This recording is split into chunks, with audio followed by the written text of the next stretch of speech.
Bon matin à chacun et chacune. Bonne rentrée parlementaire à vous, chers amis journalistes. Tiens, je vais me permettre une phrase forte. Chers amis journalistes, quel bonheur de vous retrouver ce matin. Quelle joie.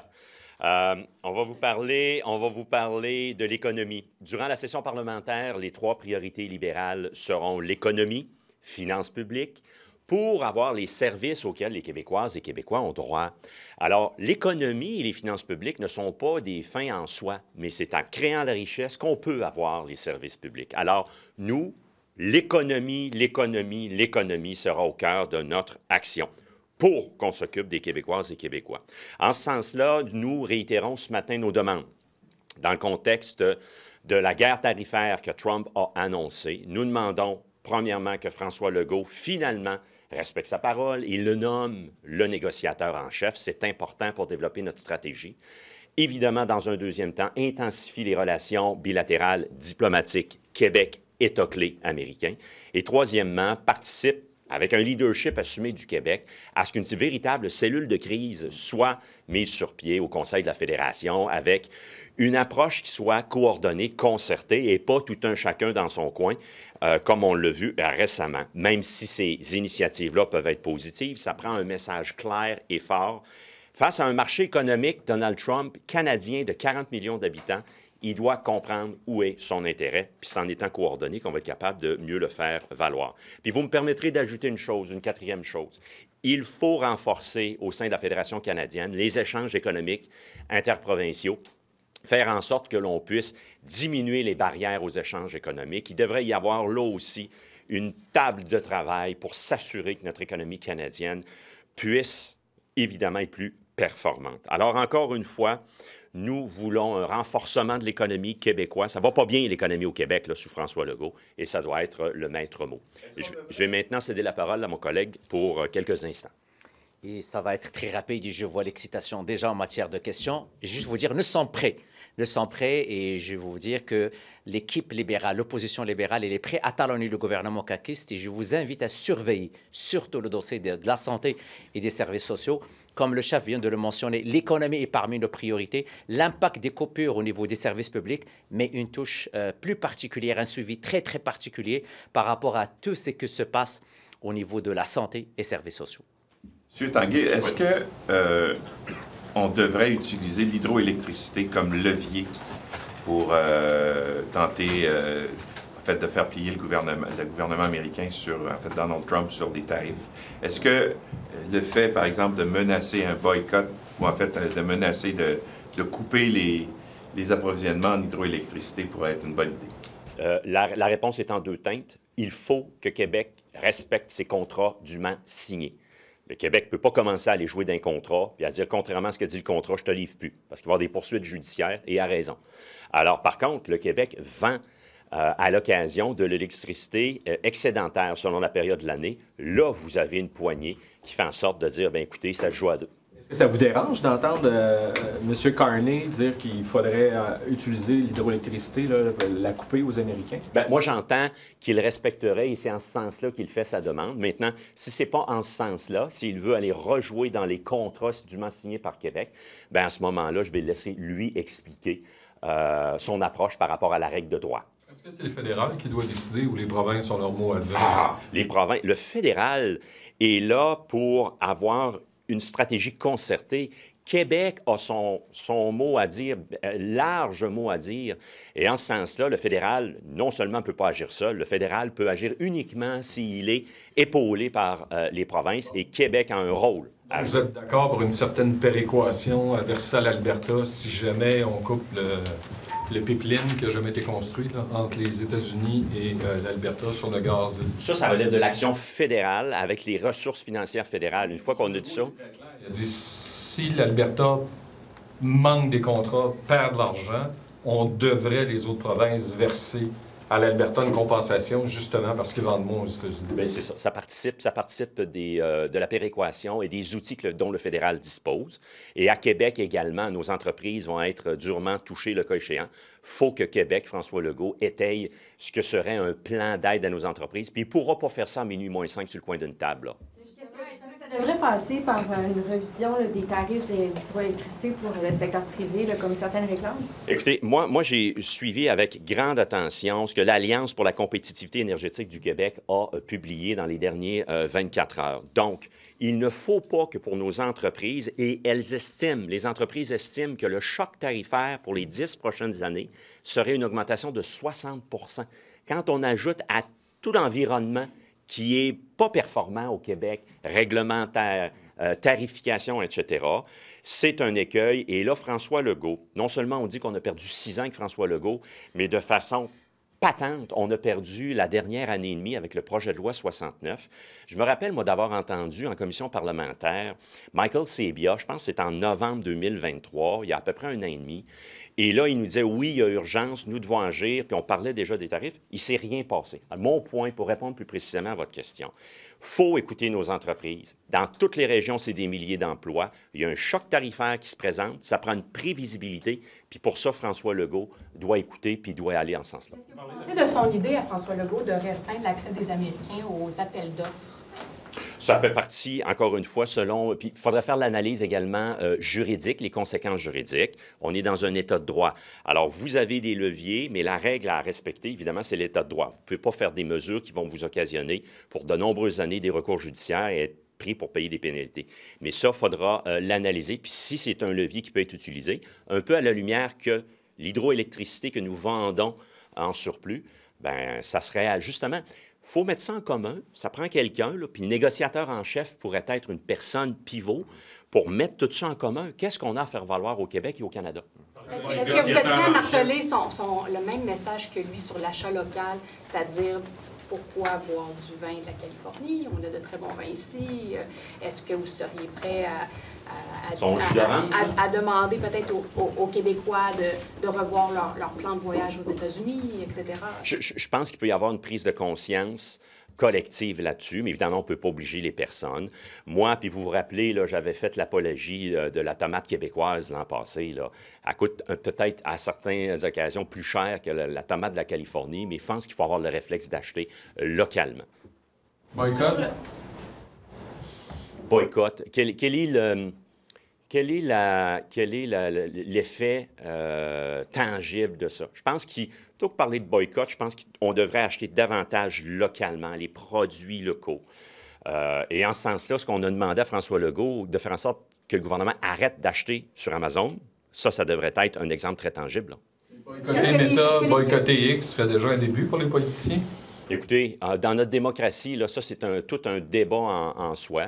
Mais dans notre démocratie, de façon complémentaire, ce sont des outils pour nous aider à rejoindre le monde. Alors, c'est une réflexion en continu. Dont un à Elon Musk qui est proche de Donald Trump. Là. Vous êtes prêt à continuer à aller là-dessus? Dénoncer Donald Trump, et vous êtes prêt à appuyer celui qui est la main droite de Donald Trump. Mais écoutez, l'immense majorité des médias québécois sont sur X et sont très actifs sur X. En ce sens-là, nous, pour rejoindre les médias, rejoindre les Québécoises et Québécois, nous l'utilisons, ça c'est important, de façon complémentaire.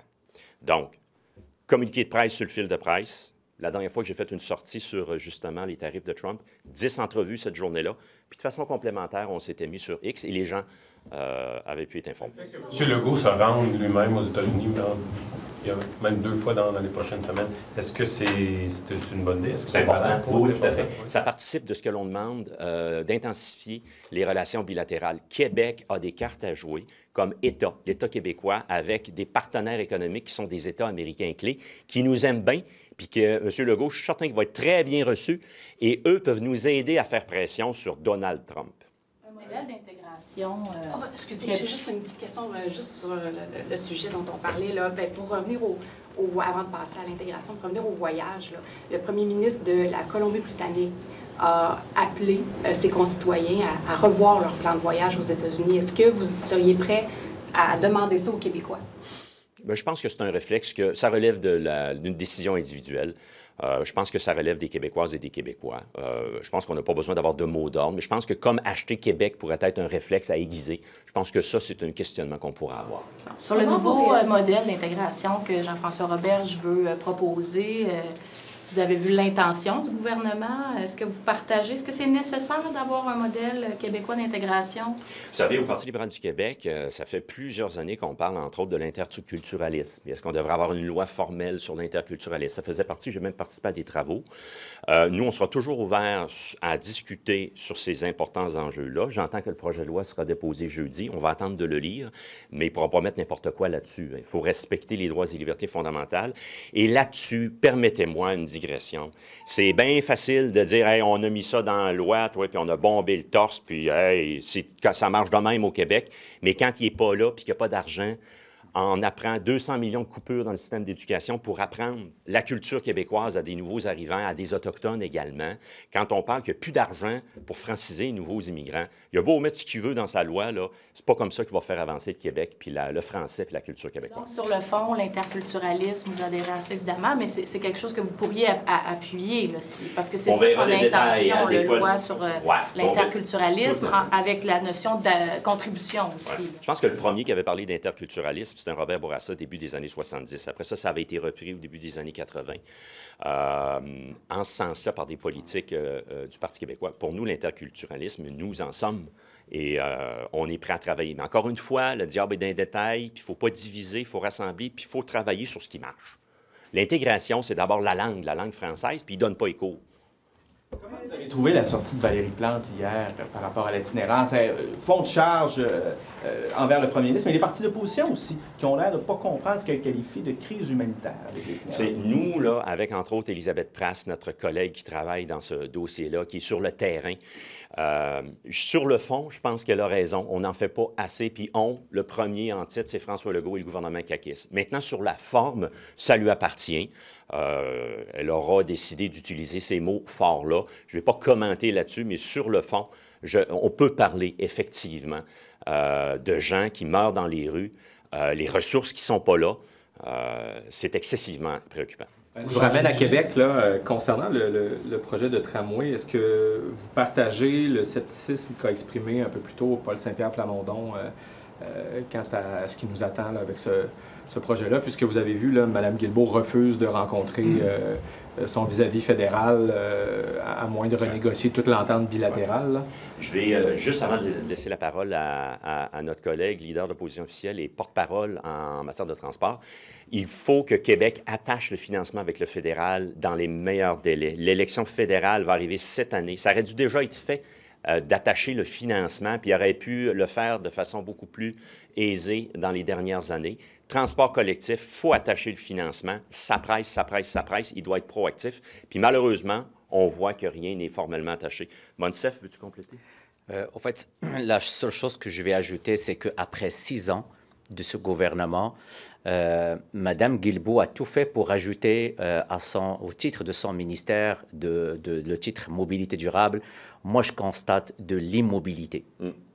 C'est très préoccupant ce qui se passe et vous avez aujourd'hui un texte d'un de vos confrères, Olivier Lemieux, qui lui a eu de l'information que même le projet de la ligne bleue, l'argent n'est pas attaché.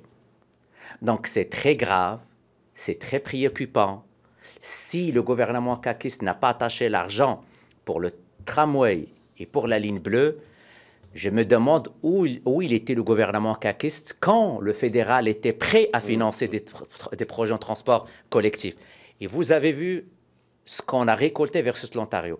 On parle de 12 milliards de dollars pour l'Ontario, on parle de uniquement 4 milliards pour le Québec. Donc, le laxisme doit arrêter. On a besoin d'un leadership fort pour boucler le financement, que ce soit de la ligne bleue ou du tramway. Et j'espère qu'au bout de la ligne, si jamais l'arrivée des conservateurs au pouvoir, ce n'est pas la capitale nationale qui va payer les frais de l'incompétence caquiste et l'argent va aller à la ligne bleue et non pas au tramway de Québec. Donc, ce que je demande aujourd'hui à M. Legault et à Mme Guilbeault, de clarifier si oui ou non le financement est attaché et d'arrêter le sabotage et le niaisage par rapport à tout projet en transport collectif, parce qu'on a perdu beaucoup de temps. Et j'ajoute un point, j'ai avec moi mon collègue qui est chef, mais aussi porte-parole en relations canadiennes. Sur la table, on va exiger, lors de la prochaine élection, des demandes très claires, très, très clair.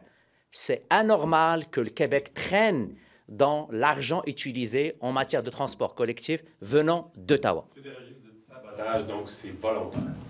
Écoutez, faites le constat. Ça fait 6 ans qu'elle est là. Il n'y a aucun projet de mobilité durable au Québec. C'est des reculs et des reculs et des reculs. Donc, on se demande, les gens de la capitale nationale se demandent, qu'est-ce qui se passe?